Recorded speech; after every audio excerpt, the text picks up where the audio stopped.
Nanda Vata Vata ki City Veni Raturala and a Radio Bulan Dua Vata, San Francisco. Me Kochi Kenda Vatabai.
Pula pena kana turanga kei na marama anda sati ko ningo e viti sa singa bunga rumbuka na nonde wasa ninga unango na bata sa sibitongo na tinikandua na toluwe maman meniti e Santa Rosa ngauna batanga sibitongo na ba na kabi ni singa lutulevu sibina ba na toluwe maman meniti ni mula benaka nimbula benaka na bewa kani ndabukan bula tiko ni kota sabu ambu tala sar tunga e bura nimbula benaka na bakanda na tiko ngoi merke kemdo na tiko ma Sacramento benaka bo lebu na sema tiko mai ke kemuni na bakanda sa tiko mbeka na bola uni daga se boli ni bola so ni beto esa ke tiko ngani sala na daga lori ke na motoka benaka bo lebu Ramo lebu no mnin dua bata tiko mai en singa lebu en daindai na kabi tiko ngo Santa Rosa bina talenga bo lebu nda boka yandar nda boka mbula tiko bi kemuni na kanda en be sai wura mai New Zealandi mai Auckland bo bimbi mai Christchurch bina bo lebu na sema tiko mai baka kin be kemuni na kanda ni tiko en ngori mai Australia bo mbula tiko New South Wales waga Mbula Francis mai Canberra koro turanga ni mbula tiko ni be kemuni na single wenda indai ke kemuni na kanda na rongo tiko na be na Pasifika mana tu Tokelau Micronesia ke na tu Katorika mbula benaka e kemuni na kanda na do sama tiko mai kina mbula benaka tau e peli mbula benaka botena kandabu Pinaka bo lebu na sema tiko mai we atuan mian no nonda bo no eviti ke rutu marambi ke koa na sana tini ka ba enda sabo ka mula tiko ni kina ena singa lebu enda ni mula pinaka mindona kene walanga ngai toso na nonda be bo marota ki ena radio mbulan dua bata e San Francisco e kauti kenda bota mai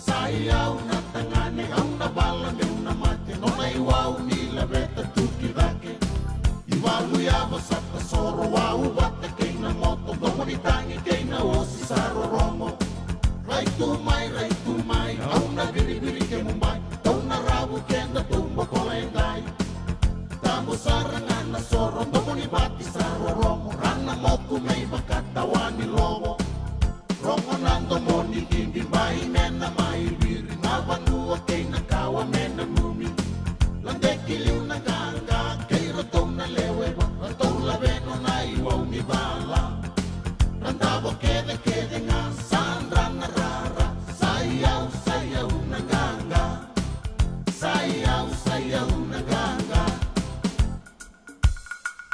Rona domo me kama na koro Ai walu ya bosa tesoro Bulke ilangi rabaro romo Lagi ni bol kasada bolo Ai voltoso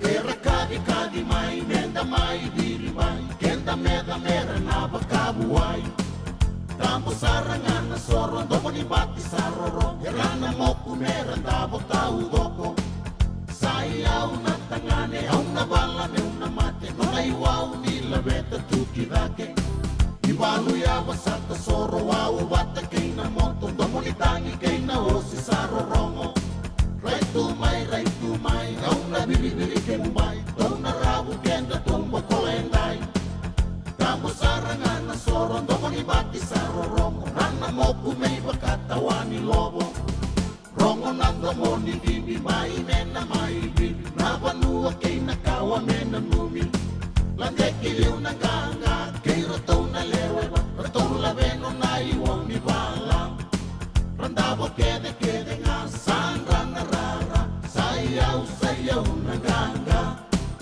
Sayau na ganga Rongo nando me kama na koro Ai walu ya wasata soro Bulke ilangi rabaro romo Lali ni bol kasada bolo Ai voltoso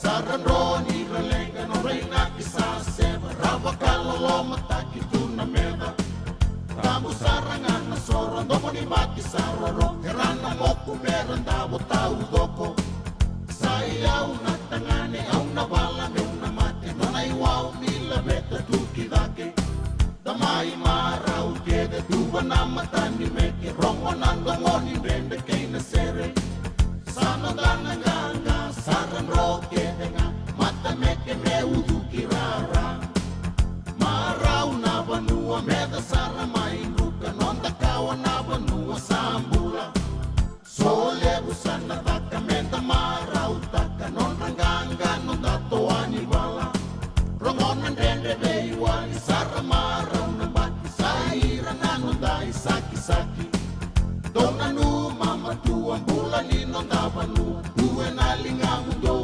undua Due na linga mundo undua Ronan domo me kama na koro Ai bolu ya bosa tesoro Bulke ilangi rabaro romo Lali ni bol kasada bolo Bula bina kai kei Phyllis Kaitani Ina wale busara na sema tiko moena singile wenda indai Dan na besi biti kombe kai na rua na ua Na namuni ngau na mai keri Na ngau na mai biti ngosa sibito na tini kandua Na tini na miniti Kea Santa Rosa Sibi na va na tini na miniti Na rai sibiti ko na tini karua mai keri Wambauta Na tini na miniti Bina wale bu Phyllis Kaitani Bula bina kanianra Warongo tiko ya ningo Ipswich mai Brisbane, Queensland, Australia, ni kalungata iyo, na wale stino tokona, na lande mai Australia ki New Zealandi, warorongo tiko na wekanda go stino, en koro Auckland, na iyo kalandi, New Zealandi, ni mbula vinaka, kaya mai ni makare se vinaka tuya ningo, na rorongo, ni radio mbulandua bata, mai kalandi vinaka bole, Chochi suluka, Ba ia data, sabada martarabale. Toso tiko ni tangani vinakatikon raki vinakatalitungana toso ana lebu na kanaika lebu na salu en anu totokongo e data chochi suluka ke rato na mataisau e rato taravale tikongo na palilo tu e data vinaka lebu na sama tiko mai e na singa lebu en daindai dana kai rongo tuku sar e na tini karua na kaloko na kawala nga urida tiko eningo sandu atani na non rabe mbole na be kornibuli e rabuga rau bengen rabungo e na singa ni mataka e na HFC Bank Stadium mai laudala e suba e na non ra final ni Super Deans ni mataka batake na ralube sa rabe mbole na be kornibuli ya rato ka malu ambaleta ni sala ya zomongo na final sanganin dua e via velata na idobilebu en Super Deans ke Vodafone en na madwa ni mataka ya na kabienda indai timinibiti Fiji Water Flying Fijians ke na Manu Samoa ono na kaloko e na kabini boga rombu ka indai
Katarina Ombulo, Katarina Lu, Siwalena Isuruolia.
na daka kekiva. Ia endona kainda wipu ke kawaka mamanta taka tuna bengaravi, o ia ke tuna kenda to kakana.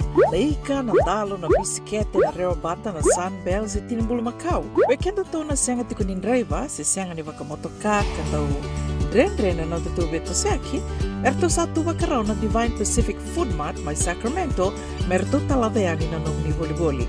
Rawa sara, we tartarangayani na taliboni diwan dua ono toluva diwa ono saivarua, merto bakarotaka katalada mai na nung ni boli-boli, ena kenangona totolo tua. Divine Pacific Food Mart, Viturua Diwawalu Franklin Boulevard, Sacramento, California. Namba di telefoni Diwan Dua Ono Toluva Diwa Ono Saivarua. Erto ngarap talanga ni kenalay waka suburi ani nanomu yaya. May nanondo to stoa kina nomu mati ni katumba. Dendram beka nangola ni kibal ni lo tena buku ni oso pakadadaka. Sendrak-ndrakita beka na tos nimbula. Kuo ni lenga sinui gawa-gawa. Nana maki mai kina programu warotaki. Mai vera tau na New Methodist Christian Fellowship USA. Nongu chisu, nongu banua. Rongo na bima manione na kabini buku lulu bei Kemando e California. Bima mani dua na singilewu ni lotu lewu bei Kemando e Viti. And a radio bulando wata San Francisco. Me kauti kanda wata mai. Ena muna ngau na nalewu ni nondo soso enda sa senga sarangan nikla na dapat menda baka talau taka buka singilewu taka siapa kaya kapitang. Neka kuni lo malenga. Sa tipin tono menua erau ni buka tingu ikimunyo. Waya na JJ's Food Shack, Santa Rosa, California. Na bei matanggali kaka na jibgina. Mebaka na karitoa, waraisi. Na lobo, palusami na buwaka na kaiwa soso, na dalo na toa, na kukonda, bayangani ka ng gamure. Nakaka na buwa malang mebaka na steak, gay wakay loka, tabioka ka na coleslaw, surua, tatni. Kailangan ko pata na kaya na pie ng bani kay na manray. O yan na JJ's Food Shack, Santa Rosa, California. Erau sarang ano direct message virto, giring akin na bitu sa iba bitu, tolo duon limono, se, o nga wali sarang alito miko may nanomota e na dio maluma Billy Street, o ya e Santa Rosa, California. Erau talaga ni rito ulit dilibot ka na nagkemo katalawa sing lebo siya waka kabi, ya may Santa Rosa, Kinavato. JJ's Food Shack, Santa Rosa, California. Na nonda wata kay City Veni Raturala.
mai laisa bula koro, e na daga ni bilimbara.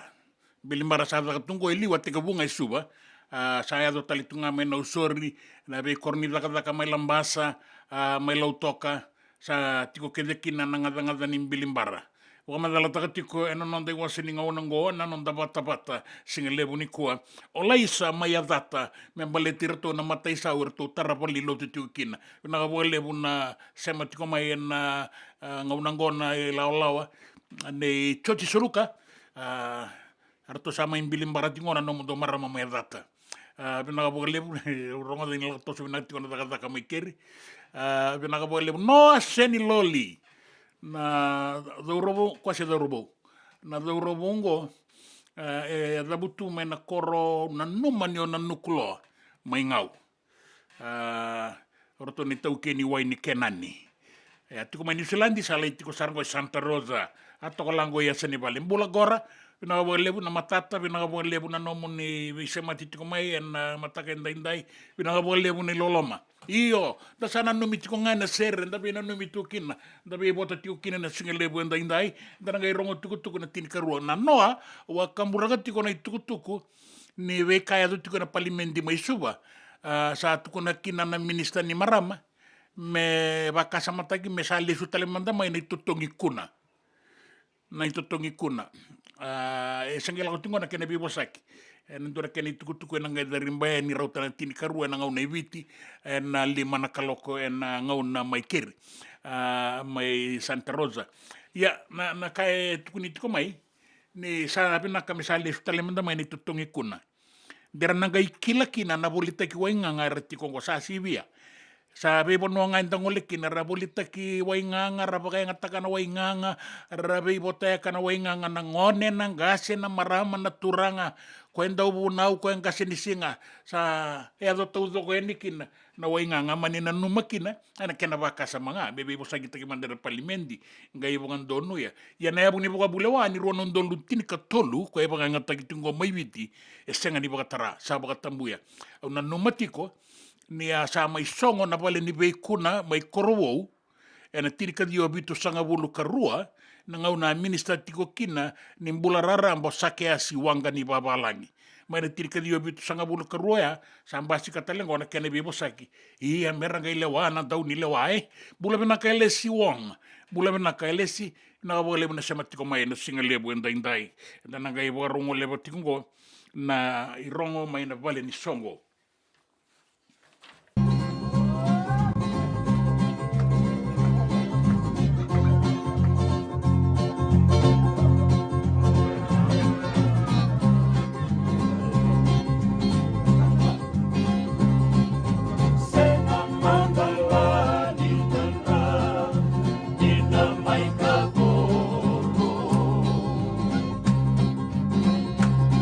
Nandi nandi nei nila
Back in doon nunggu life insurance policy? Nakakil ni Turtan katil kami tu ni kostita na 2022 o sagir ta kasarbiri ni tauna kami ngaya kila mada tu ngaya salah ko mana check sangat tali ni biara sangat sarangan ni biara paling lain in time sarangan mai so dan terli warga terli tunda warga ko tunggu au salah lo dengo kami binasa Iyo, o yasar nga na buna, raw sara, sa tiko na pepa se senga, bula binaka se tobi mate, kambani duan nga kana soma may na claim na lom ni rosa nga bulu kavana ua kayada na lenga, nisa yang baki rowo tina policy. Text mai kina wasai walu ba dua, tolu walu lima ena kena ituku matai lalai, o ya na wasai walu ba dua, tolu walu lima. Doyan Rubina ka naman raman na ita. Do samba di ba kusa iwe? Yanra na ita. Kita sili katalaw manday na Orange Lounge. Maleka. Warasan ba di kata-kata pinakasartunga toboy siyang pampakaw. Gay way dala tukin ng bata. Koe serangan kori. Sonong na santa pinakat serangan na kenta kakana. Di na to zoko. Kaya kitusan ng berata ni baga singalebu, kitusan ng gali baga kabi ngaya ni kina. Na Orange Lounge, katalaw baga singalebu siya baga kabi, baraw tayo ito baga manggosang gayon totokan na buno ni kana. May namenda to with the tea, kanay baga singalebu siya baga kabi, may baka na baga sakera, na sui, ikatabuteke, roro baga lolo, kaya na vida tale. Giraraw mo kila na menu ni singoya, na Orange Lounge, tolo-tolong dua, Orange Street, Santa Rosa. En dua tala na taman ni Vingarabi ni Divine Group of Companies. Dola man na wala kaloka na mataka, kina wala kaloka anambongi moniti kina singatambo na Orange Lounge. Tolo-tolong dua, Orange Street, Santa Rosa. Dendram beka nang wala ni kibal nilo tira buko ni oso pakadadaka. Sen drakin-drakitan beka na itos-tos nimbula, kuha ni lenga sinui gawa-gawa.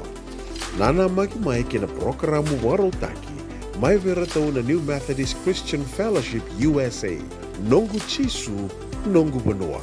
Ruwaga na bimama niyo na nakabili buko lulu bay Kemundo ay California, bimama ninduwa na singilewu ni lotulewu bay Kemundo ay Viti, and a radio bulando wata San Francisco, may kauti kanda vatamay.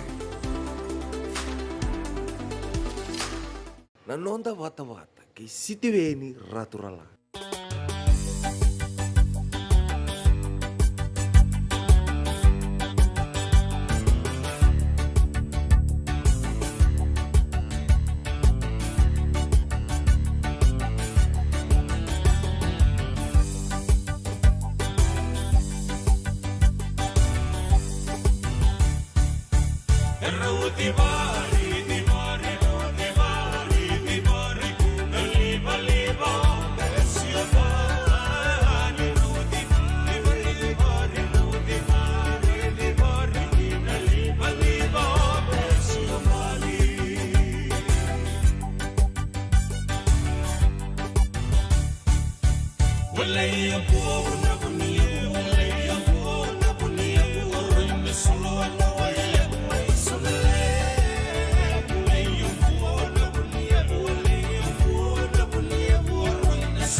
Ia rau di pari da uri bandina na sere ne obi ni mbali na mau erto bobuia na indai na mate lolo erto bi bo maruta ki na bongi ni kua baka ki na bongi ni mataka da bi bongi kede enda na sota ka erto na daulanga sere tiko ki na lawa kanda bo bina bina kani rao ni rasemati ratalitunga mai be kenda na radio mbulan dua bata San Francisco kauti kenda bata mai Elesi Wong bula bina ka Elesi isa bula bina ka noa tangi ratu tau bula benaka so una numande dua tele nano ai no tangi go bina go le chona dani koro ara sakana yan ra kimuni arna yan rakai na go le ke irna mata ka randa uswe mati mai ke na turanga go randa ulago mai go tu mai go society liu mai ndu aranga muri mai na ke na bo pondo tau do ko nga na be bo maruta kini radio mbulan do bata anonda bata en singale bu enda indai nga na tokai viti sa bo ruasang bulu ka ba metini karua sa bo tokai ruasang bulu ka ba na meniti meli mana kalau go Santa Rosa na bonua ni veka ni be bo maruta ki kanda keretiko kina son na numa na bakasama au ngai ba madala takani muri ya na ba bune na katiko mai na senda mai kandabu o chonada ni bula benaka simbadi chonada ni koro bula benaka sa ba bula tiko ni sa ba ni benaka talitinga ni na singa ni kwa me rawa ni raida kilati ko ni dona mata daka ngo na Tropical Air Conditioning and Engineering Unit o ratu telanga ni simo leitia manakabu Daniela Takirua na Bunimbau na Mosi Lori Maturanga so lebu tikoani bula mai na senda mai kandabu ke koanga kira tiko mai ngo wena numi tiko mai sema talitunga mai chona dani koro wena bo lebu na sema tiko mai na singa lebu indai to so tiko na da bo ronga mendangai rongo tuku na tini karua na kaloko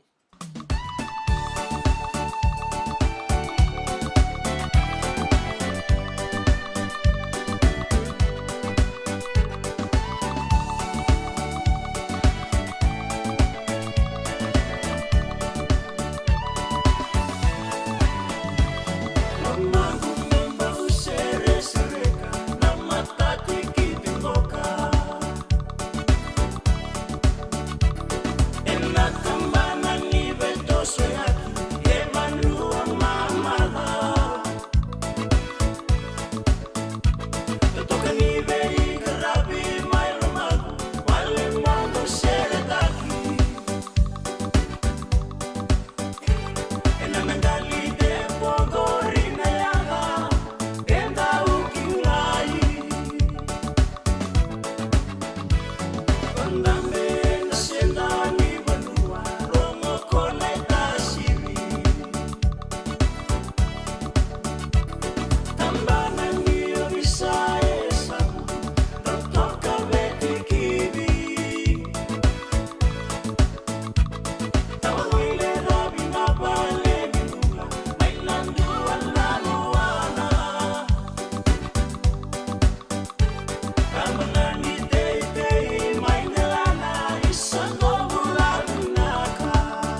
JJ's Food Shack.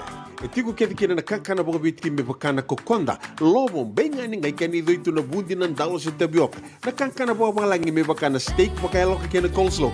Wee! Na karitoa sa wadha badina na kani kana.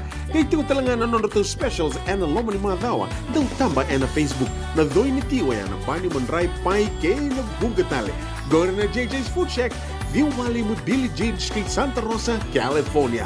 Karo talagang rato dili mo yang may Santa Rosa, may ato sarani kinavato. Giritirto sana kinavitu sa mabitu tolo dio tolo dundu al limon. JJ's Food Shack, Santa Rosa, California. Me volia back in dono ng life insurance policy? Nakakil na ito tayo, katil kabito ni Akostita na 2022. O sagir ta kasarabiri ni tauna. Kami ngaya kila mara ngaya salah ko mana check. Sengat tali ni pera, sengat sarangan ni pera palinay. In time sarangan mai. So ang kaliwara ka tala tunda wala. Kuwertongo. Au saralo ko dengo pambilaksa. Iyo, o yasar nga na buna, e rau sara, sa tiko na pepa se senga, bulo binaka se tobi mate. Kambani duan nga kana soma mena claim na lom ni rosa nga bulu kavana ua keada na lenga nisa e mbaki roa tina policy. Text mai kina wasa e walu va dua tolu walu lima e na kena i tuku matai lalai. Oya na wasa e walu va dua tolu walu lima. Doyan Robina kana maraman na ita. Do samba di ba kusa-kusa iwe. Yanra na ita. Kita sili katalau mande na Orange Lounge. Maleka. Gorsan badi kata-kata pinakasar tunga toboy simpang pakau. Gai wai dala tu kinambata.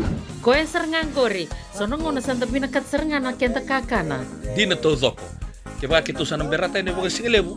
Kitu sana gali bagai kabi ngaya ni kena. Na Orange Lounge, katalau buka singelebu se buka kabi, baru tegi tu buka manggo sanggai to toka na buno ni kana. Mai na menta tu ide ni ti, kena buka singelebu se buka kabi me buka na buka sekera. Na sui, ike te teke roro buka lolo keina vida tale. Gira ramo kila na menu ni singoya. Na Orange Lounge, tolo-tolong dua Orange Street, Santa Rosa. Yang dua tala na tamang di Bingarabi ni Divine Group of Companies. Dola mena wala keloka na mataka, kina wala keloka anambongi moniti kina singatambo. Na Orange Lounge, tolo-tolong dua Orange Street, Santa Rosa. Nanonda vata-vata ke City Veni Raturala.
nakati ke rongo e na bura taudoko e senganindu e na wakadala se wakalasu e nindo mo i rea roda vara i dembe e na singalepo e ndaindai e na wakabina vinakatio kina ni ratombo mai semayani na adau ni Waimanu na mata sere mai vuna mai sawani. Vina wole busa nondo sema tiko mai era wakasakita tiko ebunga na nonda rongo be so na matangali mata sere bagongo karabuka maruta ki kenda tu na bunga na emba kisaoti sendei kotonga na ituba kibenaka ni nonda langa sere na bukunda ke na rorongo ni ndomon rendina ni rasaya ali so. Vina wole buna nomo ni sema tiko mai ndo na ilaola werto o wano ni vina katiko mai ngo vina ka lebu na nomo ndo bata tiko mai ve kaya boga duri tiko yani ka singa boga rombu katiko ngo eviti aranda tukuna tuna singa ni paseka singa boga rombu ka ara ke baka aranda ulinga bata kineso yang gona singa aranda boga rita ki rakina era boga dola saukina ne be bono ni songo vina ka boga lebu na nomo ni ndo bata tiko mai na singa lebu inda boga rongo tuku en tini karua au changa ni kila na ituba kini wai o bina takatiko ni rasana serekitiko na ngone na be korni buli na serekingo sana bakae mamandaki na idola ni na bangara ina wai me menra na be korni buli sa lenga saratiko bole bona wai na ngaunango na be korni buli na be tiko ni be ngarabi boga matani tu na be bale nimbula ka sa borita kita lenga maingo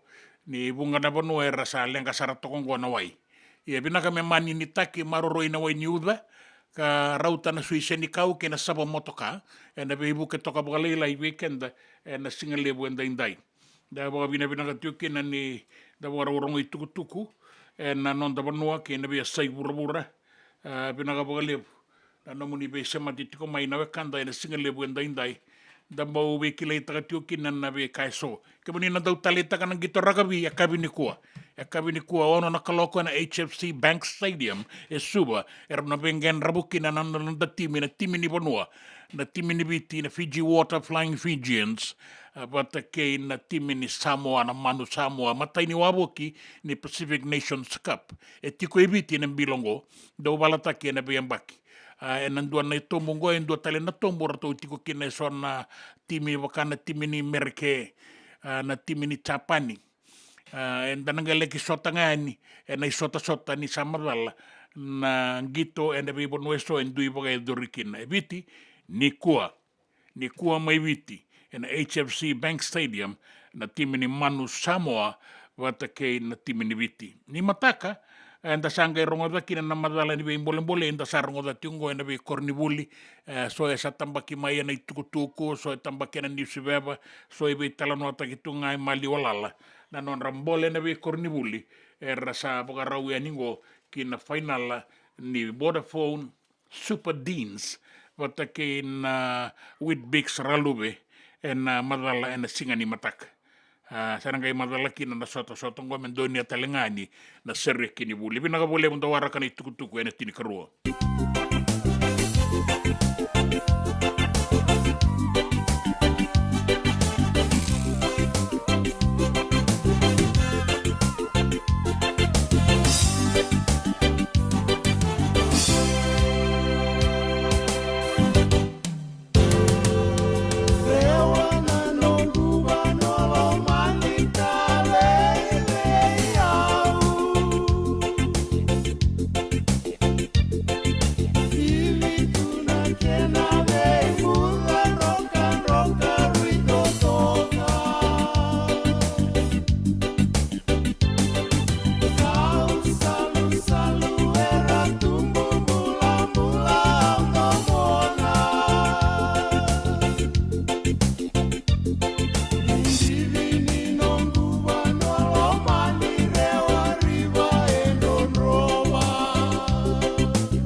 tukutuku na nonda vanua. Solitiku ni nei voro ke lebuka na anu o valau. Era kena manini takina wai. Ni sa toka sarera na kena lebu na ngaunango bakang bimbi. En anu o valau. Ke nei baka soni wai mai lebuka. Ka toka mai totongo. Ke wai tobu. E baka ki mai ni sa toka sarera sa lutu somusara na i baka rau ni wai. E na ngaunango mai o valau. Anu itaki na nomuni vevu kena leo ni vanua.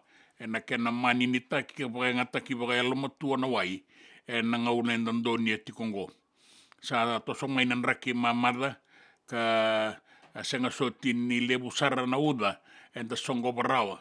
Ka baka ritaka na matamose ngaraba na wai na Water Authority of Fiji.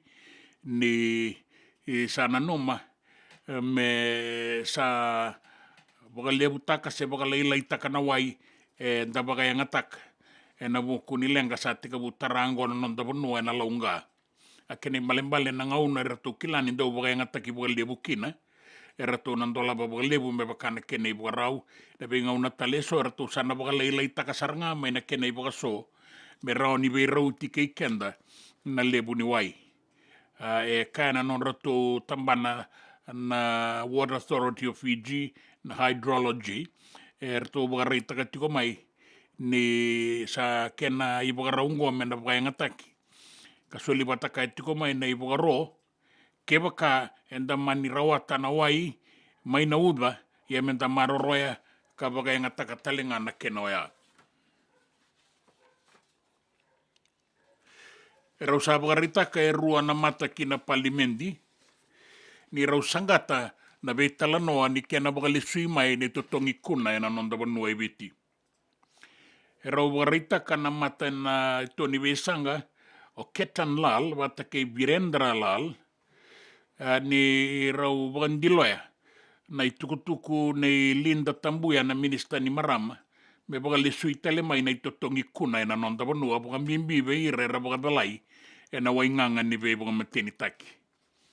E kaya o Ketan Lal, ni ongo e vei sanga ke na abu ni boka bulewa e na ruana undolu tini katolu ka enda baka ngataka tikongo e viti.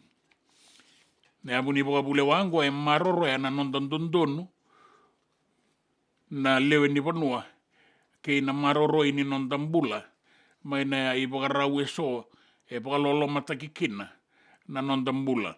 E kaya o Ketan Lal ni boka lisui tale maingo ke baka e maniato na itotongi kuna sa kauti kenda lisu tale ki muri. Sa ambau toka pina kauviti e na i baka tangendengende ni vura-vura e na veka e baka edora ke na maroro ini lawa ke na mbula ni tamata ni kau lisu maingo na itotongi kuna sa kauti kenda lisu tale ki muri. Kaya Virendra Lal e sangata tali tiku nga na moso ningo ni daba e baka ngataki ngaki na veira era wakadalai e na wainganga ni vei waka matenita ki ni tuta le vunga na dalam bimbi. Kan bimbi la ke sara e na ngaunango. Ia, sanga ina numiti ko nga mera la ki totongi kuna o ira era wakadalai e na wainganga ni vei waka matenita ki. Te lago tiongo ana kena vei wasaki ka o tambua ni na totongi kuna e rawa ni taroba na wainganga ni vei waka mateni taki ke ira era volitaka.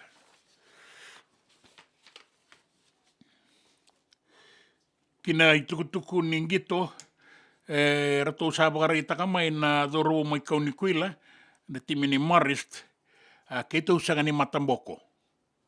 Ke tau kilati kona ka ke tau dakaba kina ni tau baka rau, kina sotango ni fainala ni Mataka, na Marist Brothers High School, na ambaki tini kavitu lako sombo, ka baka reitaka mai kina non rato undawe baka tabulidi, o Chane Tani Rika, ni baka reitaka na tikinango, veir na timi rambole-mbole tikongo baleta na Super Deans, ke na fainala na singa ni Mataka. Erto ka na dorobo mai kauni kuila, kito sa kilani, kito na sota tiko, ke na timi ni ratu kandabulebu, na ambaki tini kavitu lako sombo. Ia kito kilana ka kito dakapa. Kiso kito siya niyado mai na baka dalaka e na itutu ni final. Kito sa baka rau taka tiko mai. Na timini Marist, bungan rukai Queen Victoria School, na kai tini kavitu tini kalima na semifinal na madao sawati. Na bata-batango.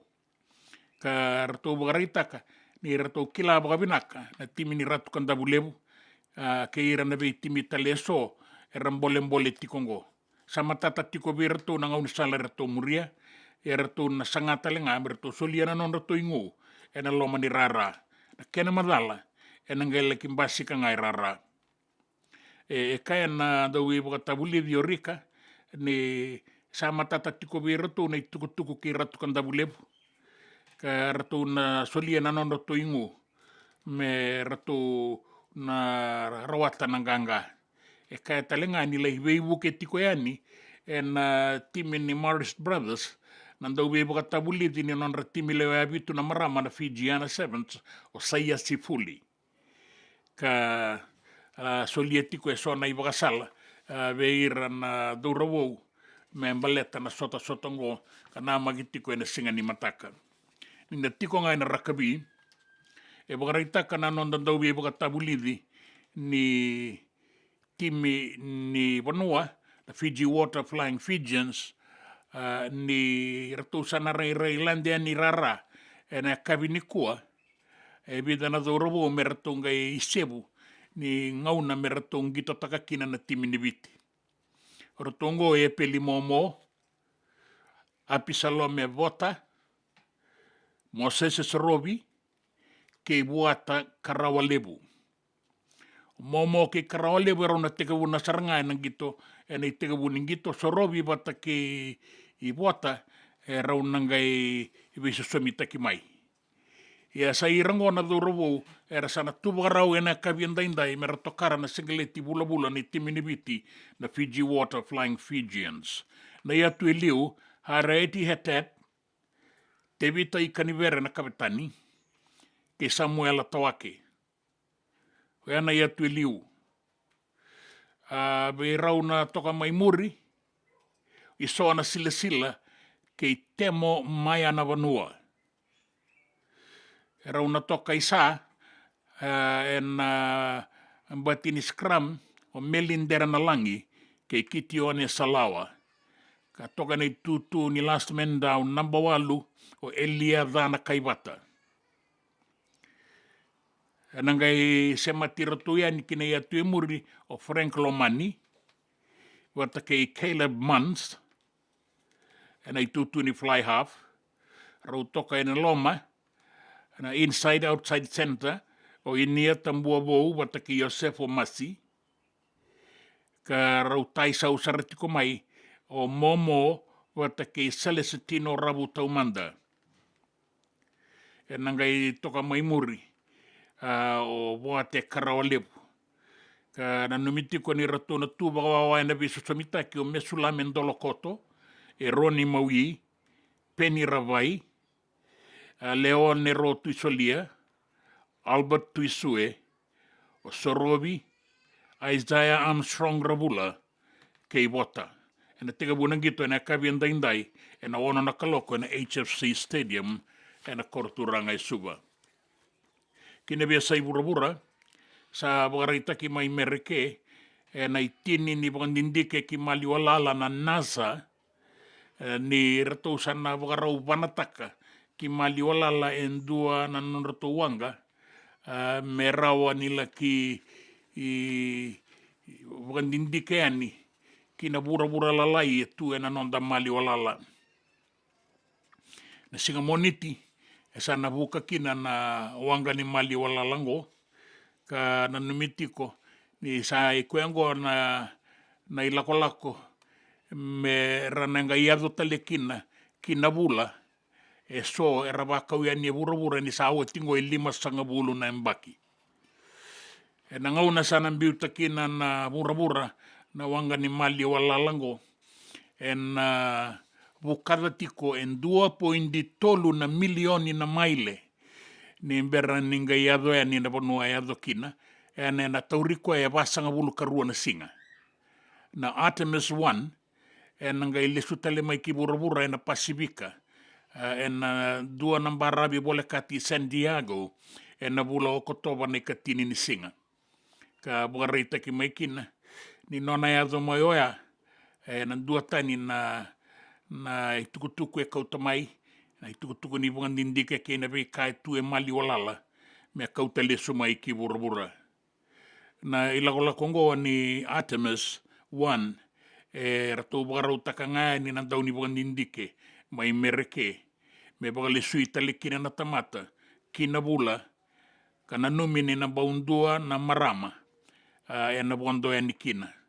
Me laki sombu talinga, kina bula e mali o lala, en e ambaki katumai, en ruasanga bulu kalima. Ni uoti mai na baka nindike o e na bula, e rato nanga ingole kina bura kaya dana, ko Mars. Na i tukutuku ni nraki ana non tavanua, e wakarita ki mai kena ni dau makakota na kena i tuvaki, e sanga ni dua na i wakaroa ni rangi, ka wakarita ki tiko mai kena ni mea tawana bongi levu en daindai, en taupanga una nauda, seu ana wasa dangi toka lau deba, e nebe i vanua, e so, e roni tau nauda, tukutuku vinaka oia, e mai singa toka na baravi ki nanrongana vua suwa ki na usori, korowou, serua na mosi, na itasiri, na dolo ke na vualiku ke tailevu, na sana ora, na leva ke imbua, na toka lau ke maduata, a baka ki na mai da kaunrobe na sana lau ke lo mai viti. E na bebu no taleso e na nraki mamada, ka nanga irawa ni tau mbeka na uda e na kavi, en seua ua na wasa, tatamba toka na toka lau deba e na sona ngauna. Na bora na wasa, e doba na singa buka rawai ni mataka baka tulolo na lo malangi, e rawa ni tau ba ngauna na uda, ia en raki mamada e na bei ngauna taleso, bata na bongi. Gori ke muni na turanga ke na marama, na itukutuku ni nraki, na itukutuku ni ngito, na itukutuku na nonda vanua ke na viasa i bura. Na nonda bata, kay City Veni Raturla. Lomawai, waraki au mai, me tola ki songo na ki lomawai, totoka na tovo na vei ki lai, kandona maleka, bulandina. Singan ni sudu sanggai ki namai, yukora iwanga buat kolomawai, garai na lasa na vei ki lai, peangan na singan ni sudu endai. Lomawai, waraki au mai, e tau laki songo ngaki lomawai, totoka na tovo na vei ki lai, kandona maleka, bulandina. Yado ki na toro e rasongo tu, kibun na moli ke tolurutu, ne do seu me lai na mono, ke sende na ngunu ya boba nando. Lomawai, waraki au mai, me tau laki songo ngaki lomawai, totoka na tovo na vei ki lai, kandona maleka, bulandina. Kakana na sabara miu ke manrai, davo na teke ke to singa mai, senga na soro ke to mai lo mai, e rawa na limba venai ta endai.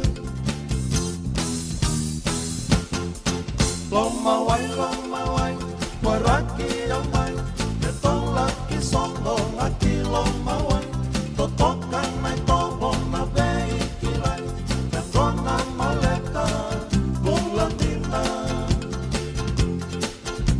Manoa ke kini au lolo matu, nambo ukulu na wale satu, leweni ke simin rosambi utu, e roni ke tone robula satu. Lomawai, kosana diumai, me keto sale su modelo mawai, tanunu yang gona kabei kilai, totoka na songo, bulandina. Bonia back in dono life insurance policy? Laka kira ni tutana katil kabitu ni akostita na 2022 o sangir takasarabiri ni tauna. Kavi ngaya kila maga ngaya sala ko mana check. Senga tali ni biara, senga saranga ni biara palilai. In time saranga mai. So dan tali wara katela tunda wara. Ko tongo. Au sala lo bengo kamu binasa. Iyo, o yasar ngana buna, e rau sarra, sa tiku na pepa se senga. Bula binaka se tobi mate. Kambani duan nga kana soma mena claim na lom ni rosa nga bulu kavana ua keada na lenga nisa yang baki roa tina policy. Text mai kina wasa eva walu wa dua tolu walu lima ena kena i tuku matai lalai. Oya na wasa eva walu wa dua tolu walu lima.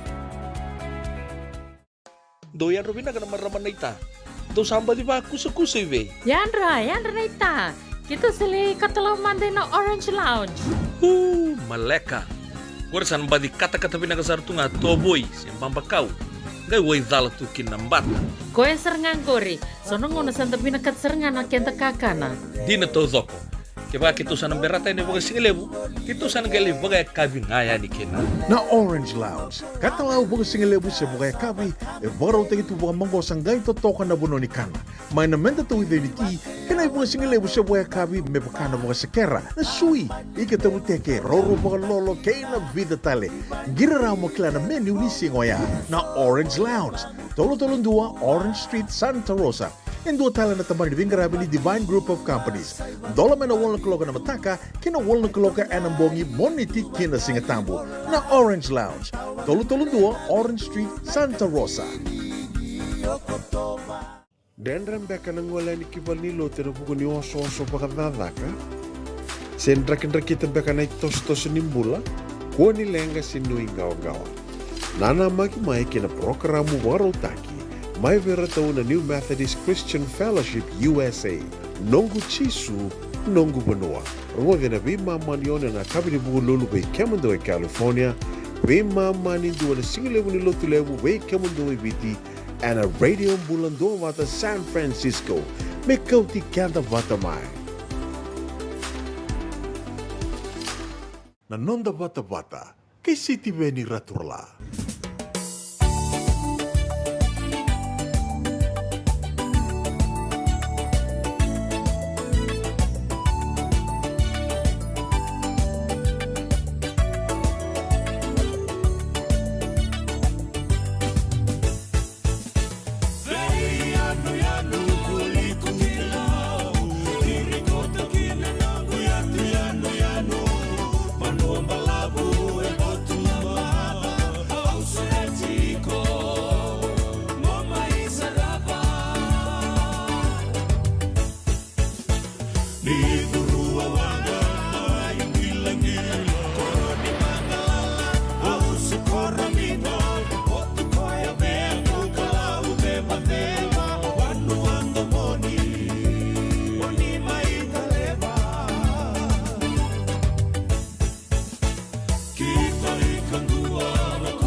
Ai tala noa kei bono mbalabu, era numiti o kina ratu mo se sende lai loma loma.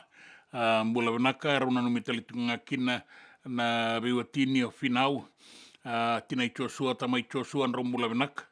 Wano ni wanaka tiko ni taina, mbula wanaka na kulewa. Alo veti mbulai, mbula wanaka alo veti. Heri Beju, totoka Amerika, iyon dina sara totoka Amerika. Pinaka boleh muna sama tiko main singa lebu indai. Ka raidali tiko na itukutuku ya nonda banua. Ke baka salenga na wa ye tiko tale so na itubo santa na bia to tiko ya ningo. Kana baudi bakalawa. Ke baka endua e kune ni boroka se mbosu kana lawa.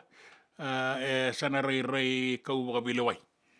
Na lawa ngai pau dango sana sangani rawa na saba motoka sembereti ko ni labaki ia na rawa ni ndana do bayani ai sangani rawa na saba motoka se sui senikau na kena sangai me maroro ina wai me be rau tike kenta sini rawa ndama saba motoka tiko ya sanango ni langa tiko na wai me sana dua batanga na kena ibo so dua batanga na kena ibure ese lesi wong pula bena ka kito mbau nan iyo sana no mikim do sartu ni bang bimbi na sere mai tonga na gabo ko rongo da tiko ne bisinga ngo na itala no ani kai ndona mata sere ngo langa tiko na itala no ani kai mai na no muni bonua bina ga bole bona sema tiko mai elesi heri bechu to toka na be bang maruta ki mai mereke ia bina ga bole bo Santa Rosa na tiko ni radio mbulan dua bata San Francisco ni kau tikenda bata mai.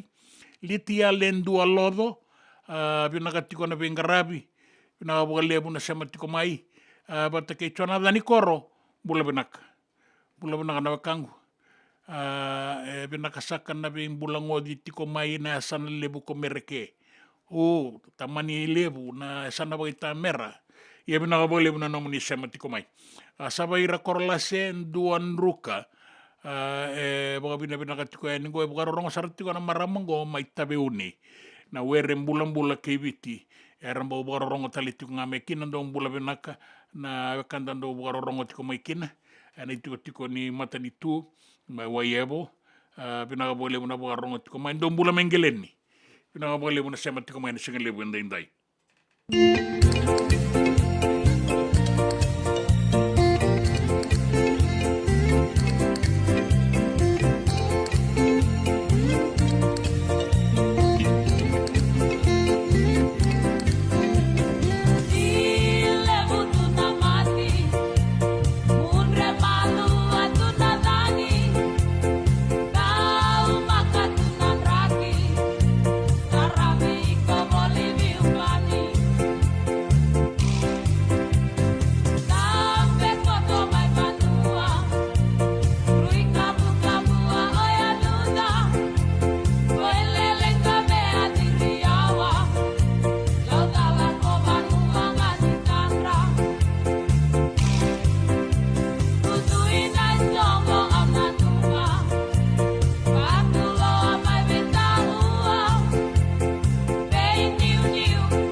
Vamos passar e caminha. Sadina, Sadina. Vamos passar e caminha. Andi moli ni kai bossa dai. Kau robo arakan tandiki. Ya koi rau batanga kaibi. Kaya la tu di kuana kena kami. Sadina, Sadina. Vamos passar e caminha. Sadina, Sadina. Vamos passar e caminha.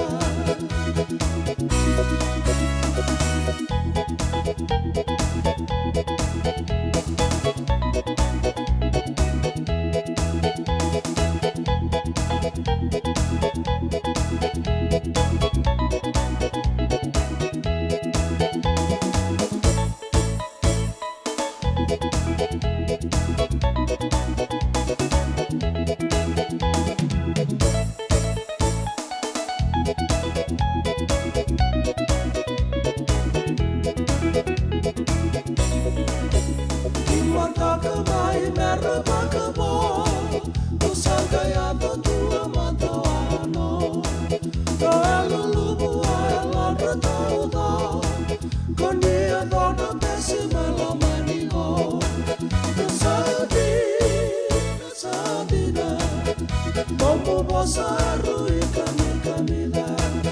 Sadina, Sadina. Vamos passar e caminha. E move meu sangue lesuta. É que todo mai na tuida. Elo lobo é tawa ela dira. O bem que muni que de sa. Sadina, Sadina. Vamos passar e caminha. Sadina, Sadina. Vamos passar e caminha. Sadina, Sadina. Vamos passar e caminha. Sadina, Sadina. Vamos passar e caminha. Sadina, Sadina. Vamos passar e caminha. Sadina, Sadina. Vamos passar e caminha. So enda sa sianga sarangan ikila na dapat menda baka talau taka buka singi lu taka siapa kaya kapitang neka kuni lo malenga sa tipin dono menua erau ni buka tingu ikimuni wayana JJ's Food Shack Santa Rosa California na be matanggali kaka na tipgina me bakana karitua waraisi na logo palu sami na buaka na kaiwa soso na dalo na toa na kokonda bainga ni kena gamure na kaka na buwa malang me bakana steak gai buka loka tabi oke kena kouslo surua tatni Gelago bata na kena pai na bani kay na manray. Oya na JJ's Food Shack, Santa Rosa, California. E rosaranga no direct message virto giringa kina bitu sa bitu tolo dio tolo duon limono se o nga wale saranga lito miko mai na mota e na dio maluma Billy Street. Oya e Santa Rosa, California. E rawata lang ani rito dili bata kani na kemu katalo wasing lebo sa wanga kabi ya mai Santa Rosa, Kinavato. JJ's Food Shack, Santa Rosa, California. Me volia back in dono ngu life insurance policy? Laka kira ni tutame katil kabitu ni okostita na 2022 o sangir takasara biri ni tauna. Kabi ngaya kira maga ngaya salah ko mana check. Sengat tali ni impera, sengat sarangan impera paling lain. In time sarangan mai. So ang kaliwara ka tala tunda wala. Kuwertongko. O saya lo bengo kamu binasa. Iyo. O yasar nga na buna, e rau sarra, sa tiko na pepa se senga, bulo binaka se tobi mate, kambani duan nga kana soma may na claim na lom ni rosa nga bulu kavana ua keada na lenga, nisa e ambaki roa tina policy. Text mai kina wasa eva walu dua, tolu walu lima e na kena i tuku matai lalai. O ya na wasa eva walu dua, tolu walu lima. Doyan robina kana marama naita. Do samba di ba kusa iwe. Yandra na ita. Kita sili katalau mande na Orange Lounge. Maleka. Kursan badi kata-kata pinakasar tunga toboy simpang bakau. Gai wai dala tu kinambat. Koe serengan kori. Sono ngono santa pinakat serengan na kenta kakana. Dina to zoko. Kaya kita sana berata ini bagai singelebu. Kita sana gali bagai kabin ngaya ni kena. Na Orange Lounge, katalau baga singelebu siya baga kabi, baraw tayo ito baga manggosang gayon totokan na buno ni kana. May namenda to ito ni ti, kanay baga singelebu siya baga kabi, may baka na baga sekera, na sui, ikatabu teke, roro baga lolo, kaya na vida tale. Giraraw mo kila na menu ni singoya, na Orange Lounge, tolo-tolong dua, Orange Street, Santa Rosa. En dua tala na taman ni Vingarabi ni Divine Group of Companies. Dola man na wala kaloka na mataka, kina wala kaloka anambongi moniti kina singatambo na Orange Lounge. Tolo-tolong dua, Orange Street, Santa Rosa. Na nonda wata-wata kay City Veni Raturala.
Serene ngasini buli masita manisau liwa bia una tokala wera tulanga tani singelebu ni kua e suba na bangan rokan ni sangani na mata serene tenda ngunu abina walebu chonada ni koro na walebu na wale vina na vaka pitagin to se vina katiko sare revo wale katiko na ngoni basa ngile ngo se bgai mai suba sa ba tongo i rosa ngabulu me tini kandua anda na rongo tuku tale na dua vina wale rato ambula tiko maingo chana dani koro o rato na no mondo i lawa ra wanu ni vina katali tunga mai wike muni na vaka ngara vina singa ni kua me rawani tomani tiko kina na bengarapi so sana baka bara ni kua na vaka na ngali tiko utale no moniti Santa Rosa vike mami ke se ngai singa lotu lebu tiko ya ningo lai ka bitu lotu lebu ngo sa bo rosa ngulo miniti me ona na kaloka na kilabi na tiko o no seni loli gora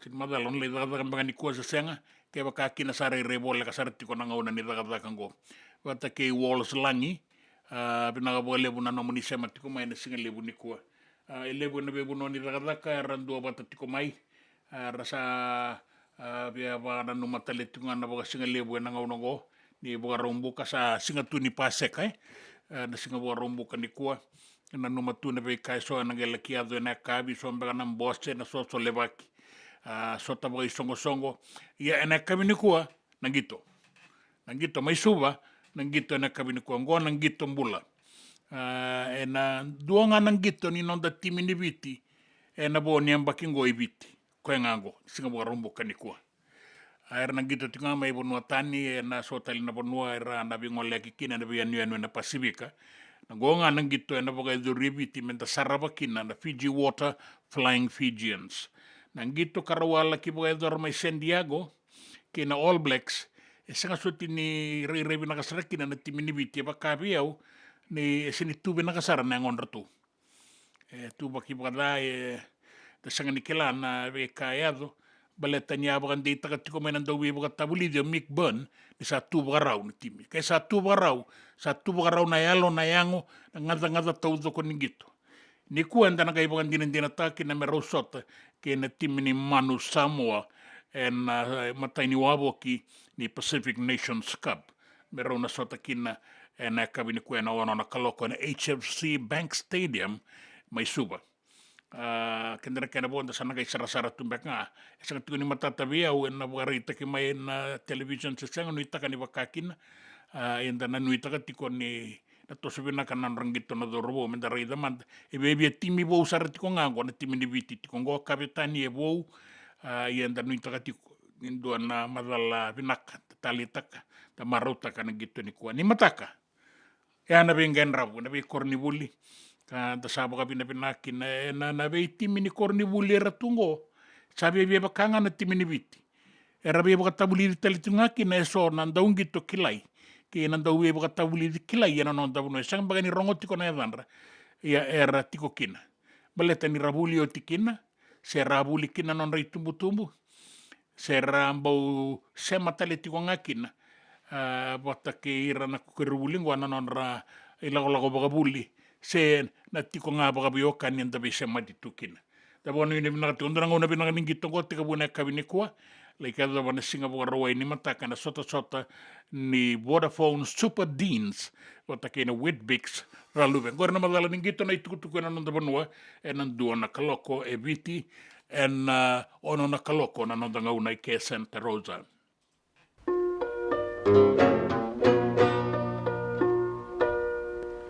Wind down na korondo mo, itiko kinanonda seni ro, si ramulili en la vemo, ngiyaw di ba meurika boli lala.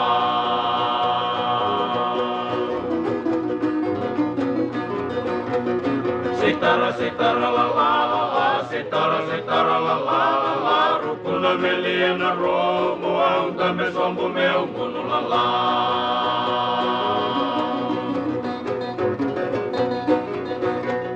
Kalimi meu bem mau, na eu wangu samara, o manikani la saveia, o que na lani o tambau la la.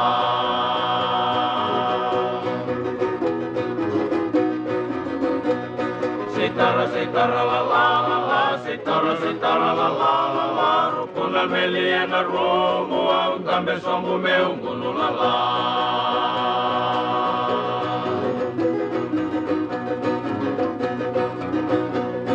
Goli ena matile, vulai tini ina uale, vulai sanga ina kurule, vulai soba ina disile vulala.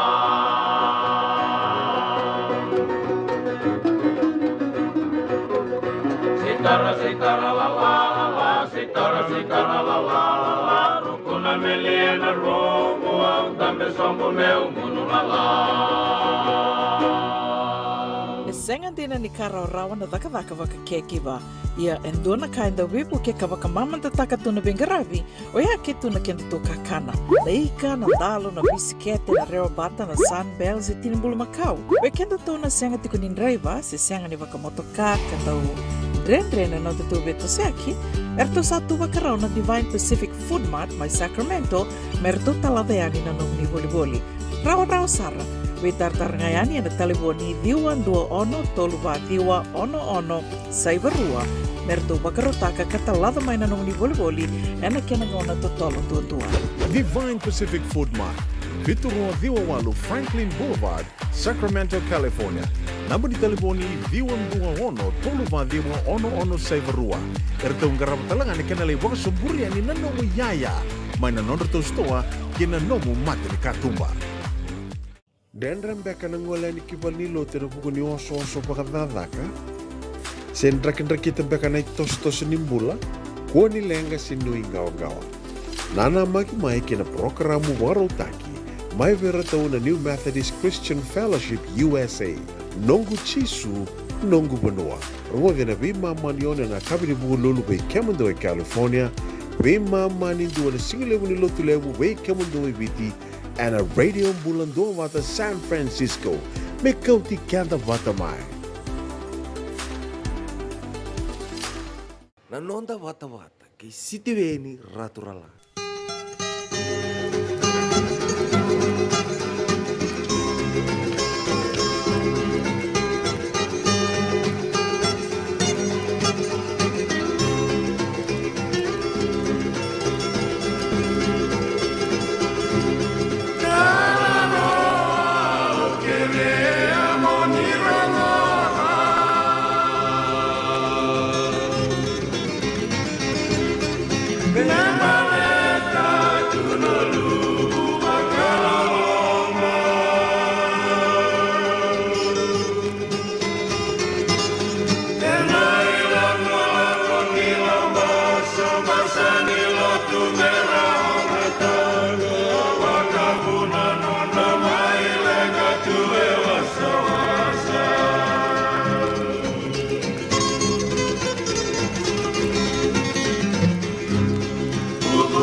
Ai tala no ni lako mai di kombia ki lambasta, kei na lenga wasa wai koula ni ngau na wau kei tabua, kei wai sa le buni wanga.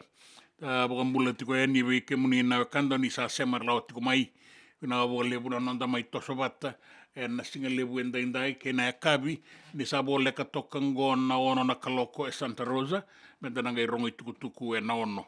Mai viti e rapaka rongo i tuku mai kina na lenga ni wai, e sangasoti ni lenga wau sara, e lebu na vei koro sa tu e na nonda wanua mai viti, e ra sa ngunu wai waka vinaka tiko e na waibo, na i waka soni wai walenga sa ngai wotiko, me rawa ni wota i tiu kena waka vinaka na wai. Sa nanumi tiko ngana vei tatau, ke na vei waka nreti e na wako ni tiki na ngombaleta na wai, endua na tiki na mbau vinaka toka na nonda sa kilani sa seri kina wuli. Seri kina wuli ngo, sa na ngalalaki na vei korni wuli mai na lenga ni wai, ia e oso tali tuku ngani ngo na koro turanga mai suba. Baleta na mbosi ni koni verendi sa tika buoti, e na singa e na noa, na singa lutu lebu, buke lulu e na ngauna ke, ka sa na oso tiko na koro turanga ve ira na mata e rangoleani, rongo veni uro ira mai Australia, New Zealand, ira sa edo talenga mai, mera mai tiko e na mbosi, ka rambo mai bagai tabi talenga na langa seri lebu ndua, ni koni verendi lotu e se lebi tiki rutu mai namba kingo. Ni taka ni sa na sebu takikina, endo na kena i boga raungo, e na non reado mai na vei matalotu ba karisto taudoko, me ramai langa sere. Sa sere ngani boga bina binaka. Endo na tikin na au bakasa matakatiko ni sa nagai binaka go, sa senga na vei sisibi sere kene vei sisibi soli, kanda udaka tueliu. Ni sanga itikabu na koni verendi, e na tinika di ono sanga bulu kaba, sanda buana numatingo ne ka ono sanga bulu ni ambaki. Dua na vei saungo, e tapoka bina binaka, ni sangai meado, sangai bakai dilabi na baka sama, ni senga ni binaka, na vei sisibita kini soli kena sere, e na matangali mbose kena songo ni lebu wango. Tasala ko ngamai menta mai buka dau takana kalu. Koe oso tiko kina na koro turanga e suba, ka rea edo talenga mai kina na nonta bulangi, sanga walanga ane vei saibiti, kena sana itinika ba, e rea edo tali tiko ngamai, nawe kanda mai na vei bonu eso, e na taunda ko kei viti mai New Zealandi, wata kei Australia. Duana seremoni wata ikina na singa lebu enda indai mei wakalanga uninda waraka na itukutuku e na duana kaloko.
Serini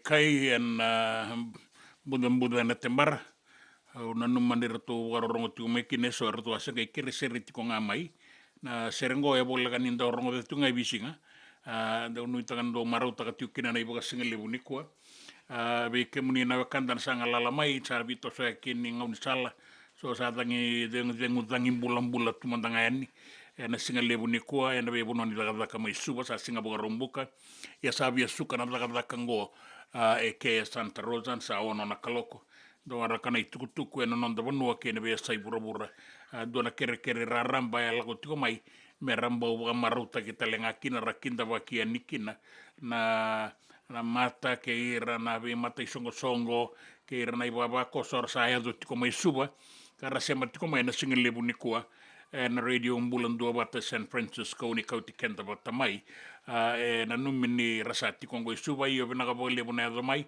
na numani oni sare rekinta baki o titali tikonga na be bol ni lotu ni mai tiko kina na nomoni dili na singatambu sa oti ka bakakina na singatambu sa roro tiko maingo moni na ngai kinta baki kina woni ni binaka na be mata sere kena nomoni mai tiko leka na koro turangan dinanga nda rongo dani be rekati ko na mendawai ia enda na be bota tiko kanuitak ni nangai itala mai nouda o ko nanda unilewa mai daki me da bagai bota kina nanga una ni launga ina donu magati kongo sandu na kaloko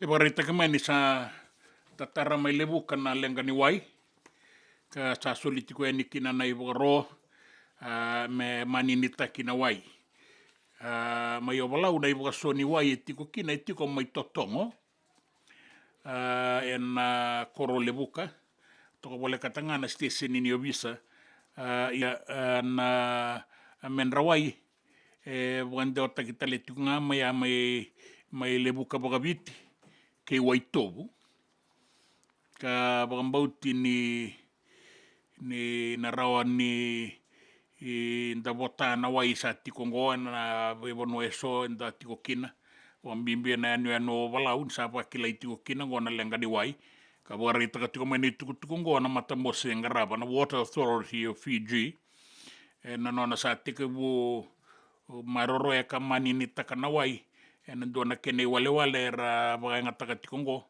me daun dolanga baga lebu na mataka leilai sa mai na singa lebu baga ngo na bon dola baga leilai nga me be raudi toka ke kenda na tu baga tawa vale ke ira na tiko ya ni na nonda tiko na nonda be koro ya na kena salango na numini sana bau be raudi toka kin na wai ke kaya na tau na uda na binaka baga leilai kanuita kena nonda be toko ni na lewe ni bonua nonda mani ni taka na wai na nonda bonua na be bonua sa bagarita ki mengo na singa na noa bagarita ki tiko mai lau toka ki nandi sa bakatali tiko nga kina mai bunika mai lambasa ki wai ni koro ki na be bonua taleso enda sa bakila tiko kina na lenga di wai e ruana mata kina palimendi e rau sa bagarita kararam bana non rau sangata na bagatutu na ilinta tambuya ka kere tiko na minista ni marama me sa bagalisui tale mandamai na itotongi mati na itotongi kuna bagambimbi be ira bagadalai na wainganga ni be bunga mateni taki ya e kaya Ketan Lal ke Virendra Prasad Lal ni rau bangandilo ya na nona baganana nona bakasa mana minista ene tikinango na kaya rau bagarita kan ni buni bagabule wa isanga ni bagatara na kuna sawati na kenangauna sanga talenga ni bagandono ya na ya buni bagabule wa na matangali bagarau ni be totongi taki bakao ya mesale kau leiwiki na nona mbula indua bagarita katalenga o Ketan Lal ni totongi kuna kau tibiti li sutale kimuri kina buto da sambau toka na dona ibaga tangin dengan de binaka ni kena baga sangarai na iwali so ni lenga kini totongi ni basulawa ia na kenango na kautikan da lesu tali ki muri. Kai o virenda lalal ni sanggata na bakasamago, sanga ni bakasama binaka, sanga ni bakasama tagitalenga mai baga binaka, na kena mai baga reitaki. Ia baletanga na wainganga, ka tukuna tiu kina o virenda lalal, baga daba na lala tale so, na i baga rauni basulawa tale so. Na daba me baga yanga taki ngaki na veira, era baga dalai, e na wainganga ni vei baga mateni taki. Nei tukutuku ningito ena non tapanua tu sa baga reita tiko na doro mai kauni kuila. Hindi na nga ni levo na bosa mbole saya do tiko ni veira tu baleta na final ni ambakiti ni kabitu lako sombu ni mataka.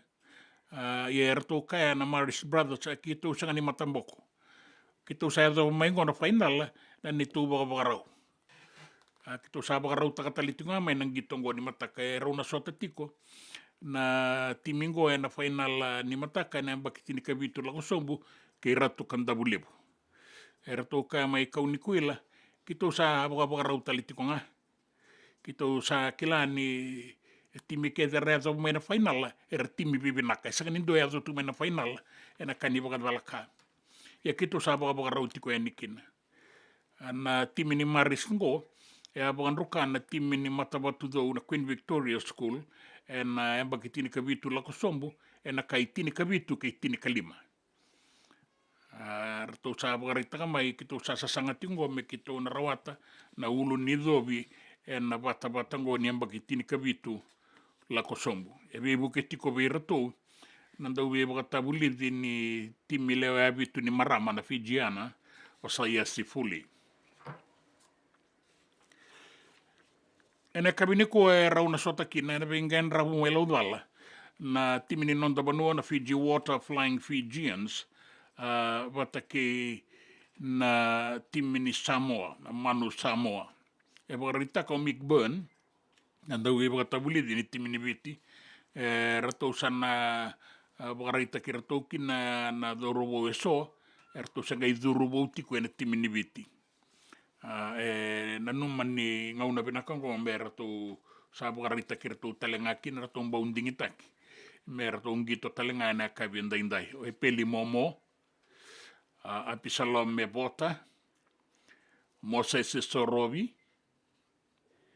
Buate Karawalebu watake e peli momo e rauna teka buna nangito na dorobo werua o Karawalebu watake momo e rauna ngai duru mai e loma na be susamitaki o Moses Sorobi watake bota na sota ngo e baga rautaki matai ni wabo ki ni sota ni PNC Pacific Nations Cup kasa i rango na dorobo era na bala takiviti o Hareti Hetat era tutu nindura na ya tuiliu ninduru te vita i kanivera na huka i kapitani talenga watake i Samuel Tawake in the second row i sto na sila watake i Temo Maya na Vanua era una taisau en scrum o Melindera na langi watake i Kitio ane Salawa ena i tutu ni last man down number 8 o Elia Dhana kaiwata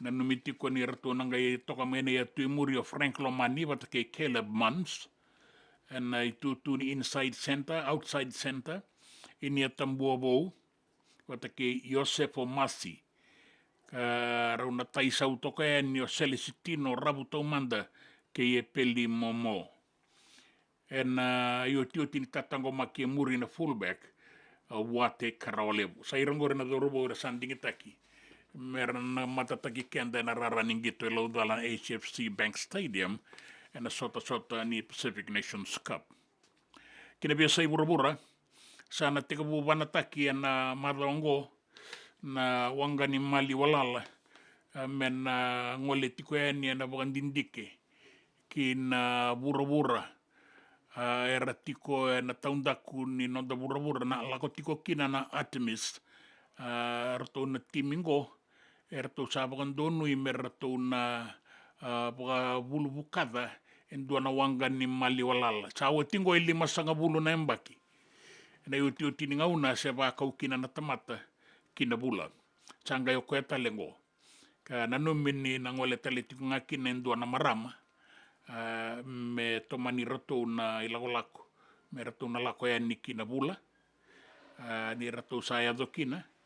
Nanu mitalenga me rato na gaya do sara kina bura na Mars. Do e dana tu na Red Planet. Ni rato sa le sumai na bula ni meron ngai le sumai na ilagolako ki bura. Kini tuku ni raki.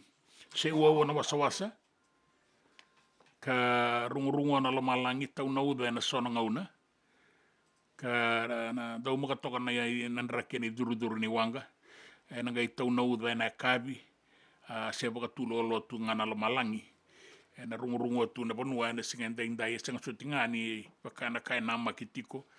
Me tau mbi na uda. Ni sa mada tiko mai na be baka soni wa yeso. Na be banua baka nanronga na sa samai nanronga. Mai singa toka nga me ado saramai kina bua suwa kina usori. Nandi lau toka ke imba. Edo ani ki korbo userua na mosi. Na bualiko ke itailevu. Na sana ora. Sana maduata. Na sana ombua kina deba. Kena sana da kaunrobe. Eba kakina na sana olau. Kena sana lo mai viti. Pau di kenda kedeti konan rakingo. Nina sewa wana wasa mbula toka na toka lau. Na sana ngau na rani tatamba. Na be ngau na tale so. Na uku na la malangi. Na sana ngau na ke baka tau na uda na kai tau na kabi. E bebe ambata toka na bongi. Ongori na tukutuku na nonda banua. Na tukutuku na be sai bura. Na tukutuku ni gito kenan raki. Na nonda vata ke City Veni Raturala.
JJ's Food Shack. E tiku kedi kina na kakana boka bitki me bakana kokonda. Lobo benga ni ngai kani do itu na bundi na dalo se tapioca. Na kakana boka malangi me bakana steak boka eloka kena coleslaw. Wee! Na kari toa sa wadha badina na keni kana.